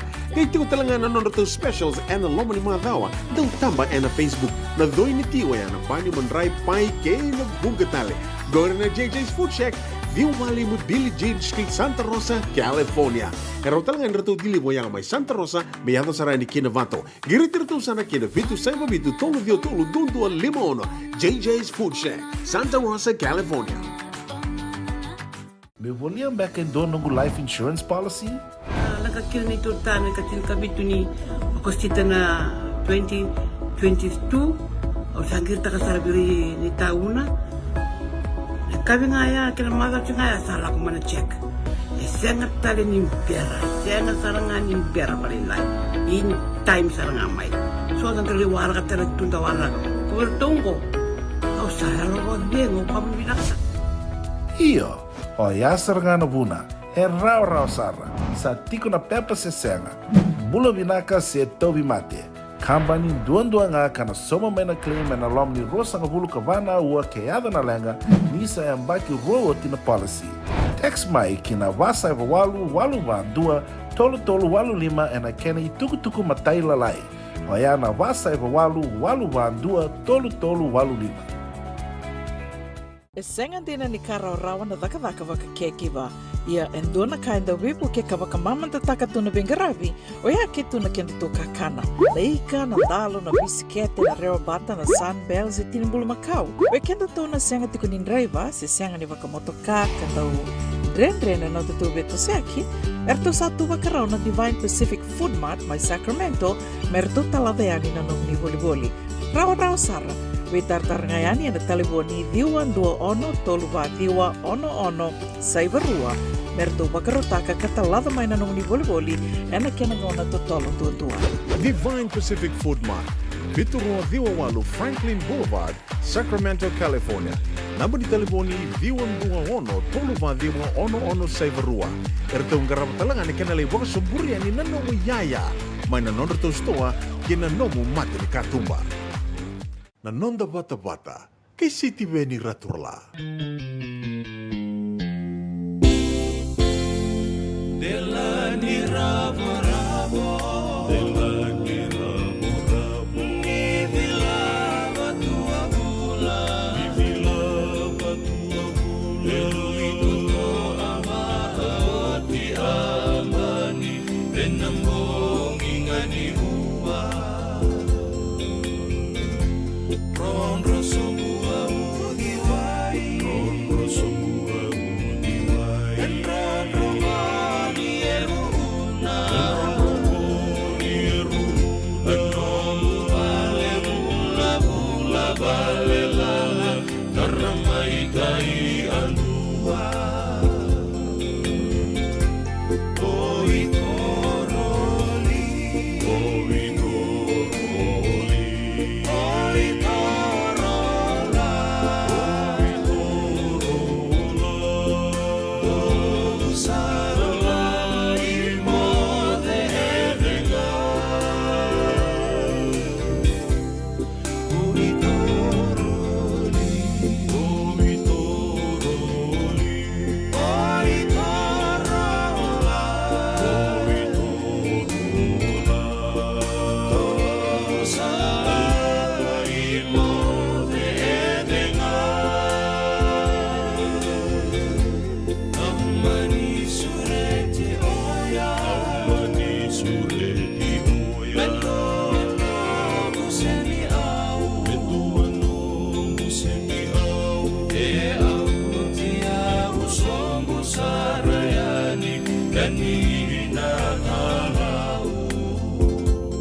Ongo na rongo may wala ni Songo and a radio bulando vata San Francisco.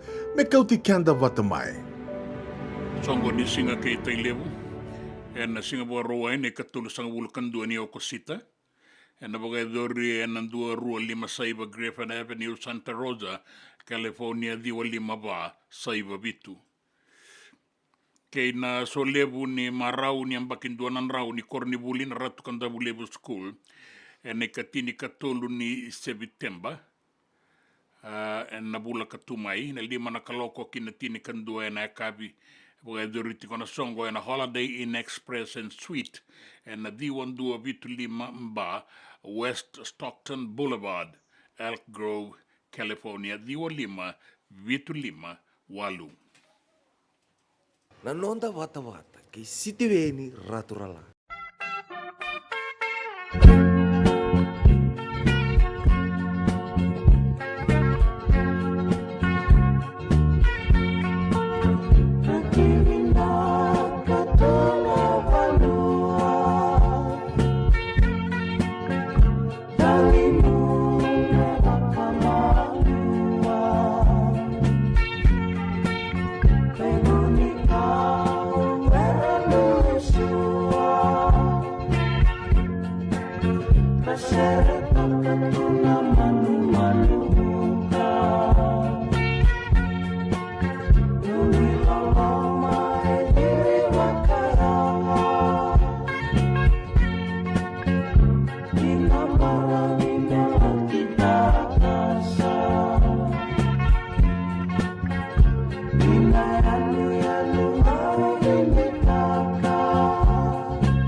Sai na me o ni na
Senga dina ni karaurawa na daka waka kekiwa Ia endona kainda wipu ke kawakamaman tataka tuna bengaravi, o ia ke tuna kenda to kakana.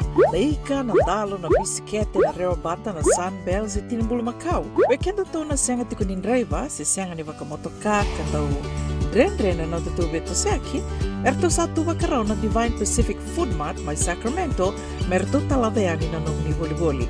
Rao Sara, we tartar ngayani na taliboni diwan dua ono toluwa diwa ono saivarua, merto bakarotaka katalada mai na nung ni boli-boli, ena kena ngona totolo tua.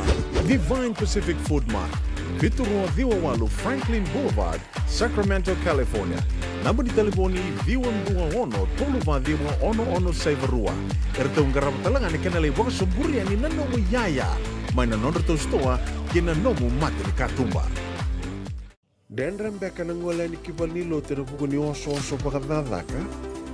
Sen drakin beka na tos nimbula. Kua ni lenga sinui gawa. Nana maki mai kena programa warotaki. Mai vera tau na New Methodist Christian Fellowship USA. Nongu chisu, nongu banua. Rongo na bima manione na kabini buku lulu bei Kemundo California. Bima mani dua na singilewu ni lotu lewu bei Kemundo biti. And a radio bulando wata San Francisco. Me kauti kanda wata mai. E na muna ngau na lewa ni nondo soso enda sa senga sarangan ni kila na dapat menda baka talau taka buka singi lewu taka siapa kaya kapitang ne ka koni lo malenga sa tipin dono munua e rauni buka tingo ikimuni waya na JJ's Food Shack Santa Rosa, California na vei matangali kaka na itibgina me baka na karitoa waraisi na lobo palusami na buwaka na kaiwa soso na dalo na toa na kokonda baingani kena ngamure na kaka na buwa malang me baka na steak gai wakaya loka tabio ke kena coleslaw surua chutney kailangan ko na kena pie ng bani kay na manray o yan na JJ's Food Shack Santa Rosa, California e raw sarangan no direct message virto giring akin na bitu sa bitu tolo duon limono se o nga wale sarangan lito mito may nanomota e na dio maluma Billy Street o yan e Santa Rosa, California e raw talangan ni rito ulit dilibatakan na nagkemo katalaw wasing lebo sa mga kabi yan may Santa Rosa, Kinabato JJ's Food Shack Santa Rosa, California. Binaka bakalevo ng daw siya matikumay. Binaka bakalevo ng daw aseti ko na nonda to vata na radio bulando vata San Francisco may kauti kenda vatamay. And the sabo like kasar niya daw yan na walu sa ngabulo ng dolo na kende wili ni matabu vale na radio bulando vata. Iya, wili sar me vakatoto vatataki kina kende wili na ngwanito kay enovea sa iburapura. Doa na like, doa na share, subscribe talaga Mike na Radio Bulando Vata and na YouTube. Radio Bulando Vata San Francisco, Mekoti Kenda Batamay.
Salada para taisi vean di lono mata kamida Masuti ko nga una momba ule sumai Asana wara kanga no munilewa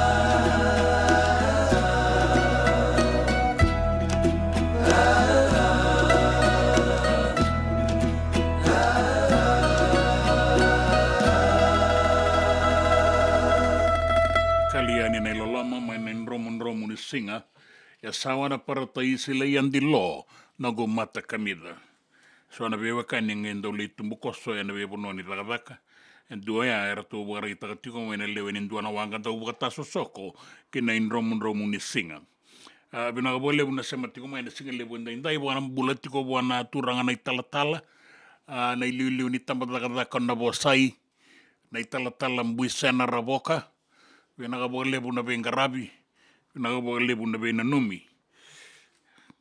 E ke muni na wekanda na saya do tiko mai na korturanga.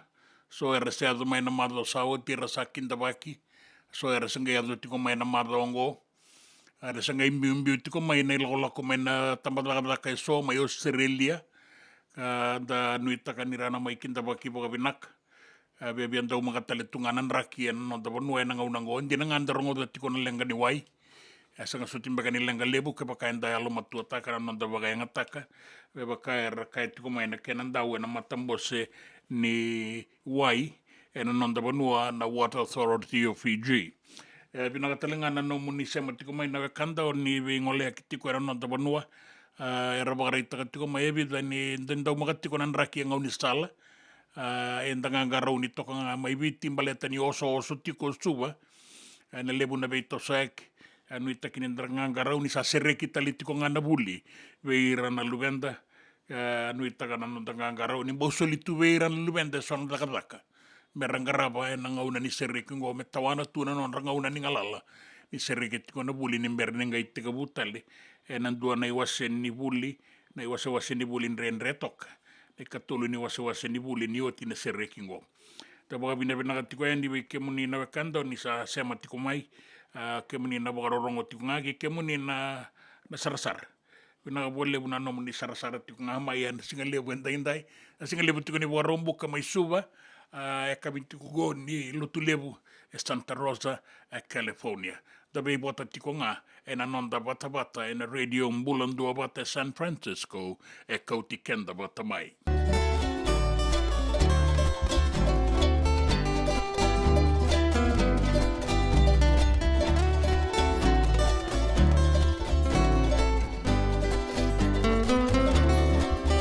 Sanangai o tinai balu Yani muna na dawa salomamu Ni wakaya mo arakiau Ni o tinai balu Sama ni totolo yan di muna na lomamu Kawaka muna na nomo beinamu Mai no huwale yan di muna na yatamu Isalei, oile, koiau Mate wale ni unanuma Tiko tale o koia ko bauda Sanangai o tinai walu Awana numa tu nindaruna wakamau Nakena sewa ni saru itoto na lomamu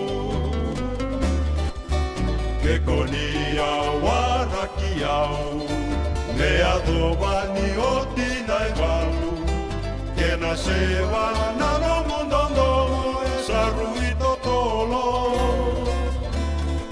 Domo na tuna o parola kaki Ni o tinai walu ko mila iwi Ko atauri wale moi sama ni kaki Sekonia beseta kiau Lekona reki katiko magau Wau di batanga mendua Da mura non daru taurua Isalei, oilei,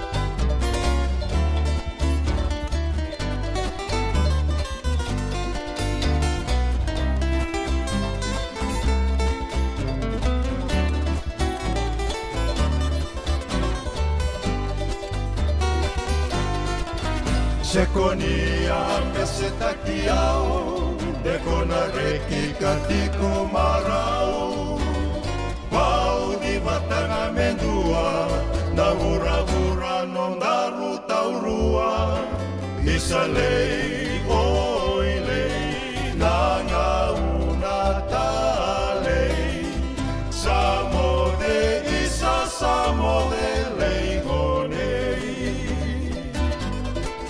Samode isa samode leigonei Samode isa samode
ke munina wekanda oni vo tiko mai lebuka o walau soli tiko eni na i vogaro me mbaleta na wai na kena bagai ngataki bagai alo matua me isan ya balati ko na matambose ni wai na Water Authority of Fiji me mbaleta na dagadaka ni mani ni taki ni wai we ke muni mai lebuka bogari tiko mai ni sa lutu somu sarati ko na lebu ni wai ana kena i boga so mai totongo mai lebu ka boga viti wakaki na mai waitovu na alenga ni waiongo na tarati ko na nonda banua asa boga reita ko mai nandi wata ke lautoka wakaki na mai bunika ke wani koro mai lambasa asa ndewa ya ningo yo walawe tarati ko na nonda banua na ngaunango na laungani leilei sarana uda e tau me rawa ni maroroiki na mendawai. Nui takitiko ni na rawa ni alo matuata ki me kautikenda ki na ngauna e nangai tao talikina na iboga so ni wai so ni mendawai me rau anindangai wakaingataka me wakanga na kene i wakarau sa mātau wekenda. E rua na mata ina mboselawa ina palimendi mai viti, e rau sa wakareita kana non rau sanga nindua bata, ke ina wakatutu mai buana minister ni Marama o Linda Tambuya, me mbaleta na wakaingataki ni totongi kuna e viti. E wakareita ka o Ketan Lal, bata ke Virendra Lal, ni rau sanga nindua bata ke na wakasamago. E wakaingataki tale ni totongi mate, se ni totongi kuna, wakambimbi veira e rabakadalai, en lenga ni wainganga ni vei wamateni taki. Kai o Ketan Lal, ni na matai, e na vei sanga ke na abu ni wakabulewa ni rona undolu tini katolu. Na nonan dondonu endua, ki na nonan bula, e sanga ni rao ni da tako soba, e sanga talenga ni rao ni da kautatani. E wakambau ta talenga ni kena wakangataki tale na itotongi kuna, e kautikenda tale ke muri. Sambau toka wakabina kauviti, e na itotongi e soa ni vei matangali dalam bimbi, me vei rauraunga, ke ina kaina numi, me wakatule wakina na matavele wai. E rautaronga talenga na lewe rua, se na raba me wakambimbi takikina, na wainganga ni vei wakamateni taki, me ratotongi kuna ngakina, o ira, e wakadala ia na lawa me baleta na tikina go. Wakadala na dala tale so, e dalam bimbi talenga. Kinangito, tasarang oda tiko na vei sabosa, kei na mbole mai na vei kornibuli e so, i erto kaya na kornibuli mai Kaunikuila, Maris Brothers, kito sa ngani matamboko. Kito sa kilanti ko na wawarau, kito sa wakarau takatalitunga na final. Erto wakarita kanina bono erto sama ya zawango, erto wakarau takamai. Erto ambuno takamai. Erto sanga nila ito tumai wakabe Italia. Na timingo mani Maris Brothers, rawa sota ki na timi ni Ratu Kandavulevu, ka nanumitiko ni sanarao ni rawataki na nanona inaki, me nganga e na sota ni mataka. Timi ni Maris te abukan rukai matabatudo na Queen Victoria School na mabao sawati na kay tini kabitu kay tini kalima. Ka sa tiko na bukan inui ni rato na ron ni adoba na non rato ngangandre na singa bukan ruway ni mataka na final ni under 17 na baki tini kabitu lako sombu. E rato kaya sanga kito kila ni timi binaka na timi ni Ratu Kandavulevu. Sanga nindo na timi adoma na final e malum. Yo kito sa baka-baka taliti ko nga nikina.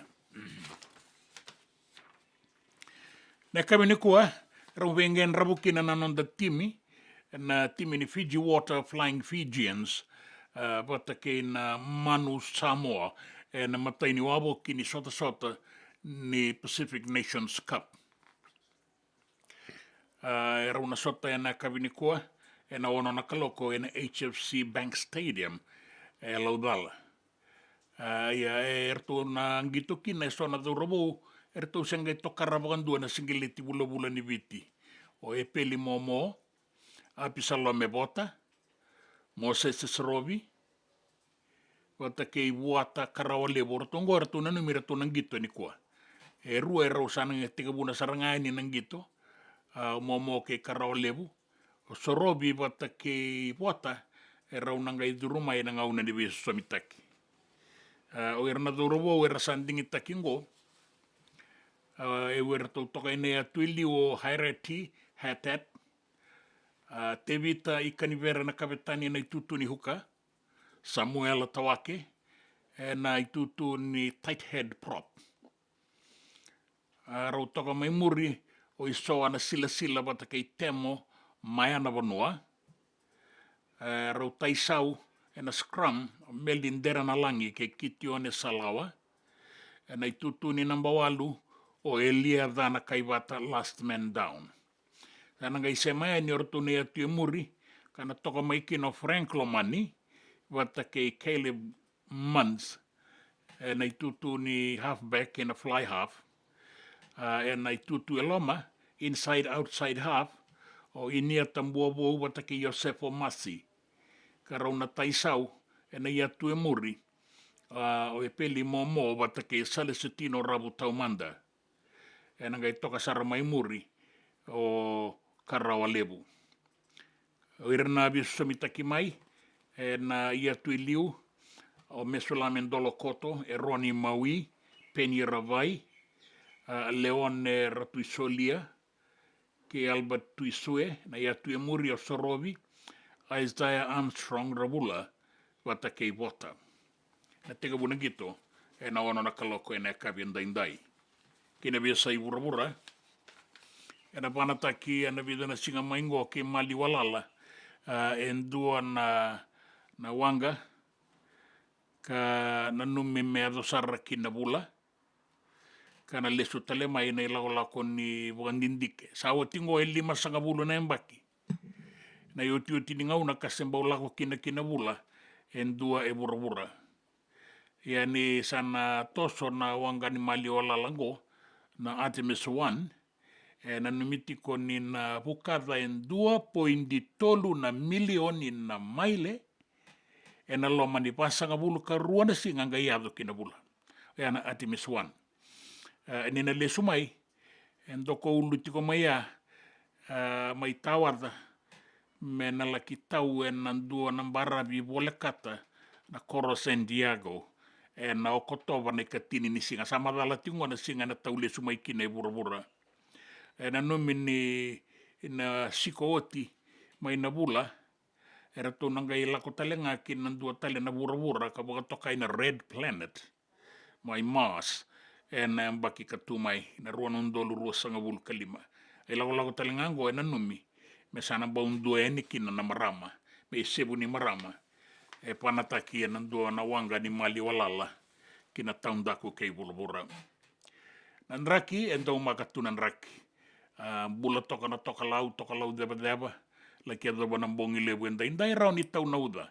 Singa toka, ke na barabi ke nanronga, me ado mai na bua suba ke na usori, se rua na mosi na itasiri, na dolo ni boliku ke tai lebu, na sanora, na deba ke imbua, na toka lau ke maduata, na sano da kaunrove, na sano lau ke na sano lo mai viti, tautu batara ke na raki. Webonua tale so, e na rawa ni tau banga una na uda, e na kabi ni kuambula saratoka na toka lau deba ni sona ngauna, e na tatamba.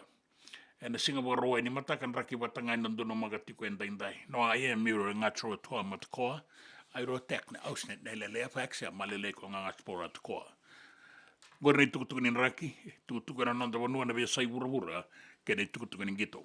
Na nonda wata ke sitiweni raturala.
Sana suka na loli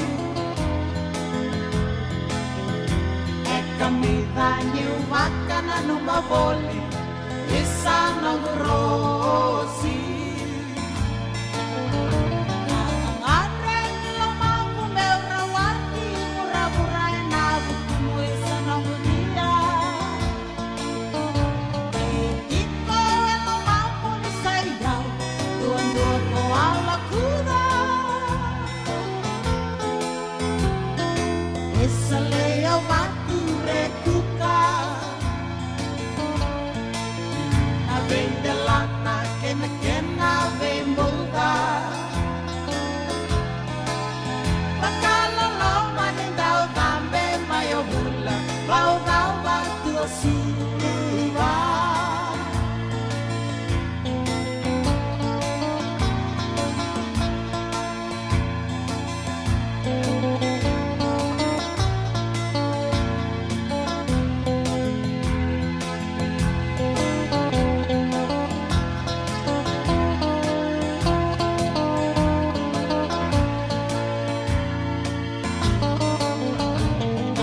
Basa rekor ni seni rosi dan di bula serau ena bimbongi.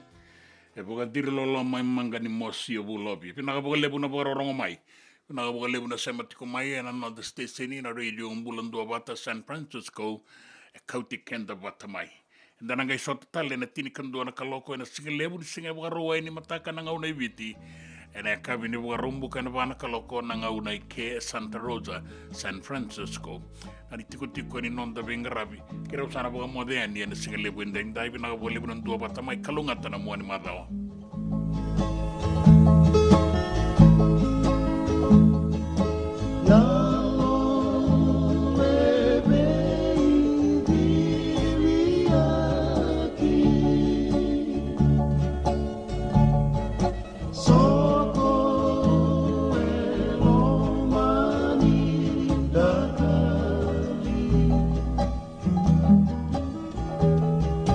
Dambe tianu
Nonda Vata Vata ki City Veni Raturala and Radio Bulan Dua Vata, San Francisco.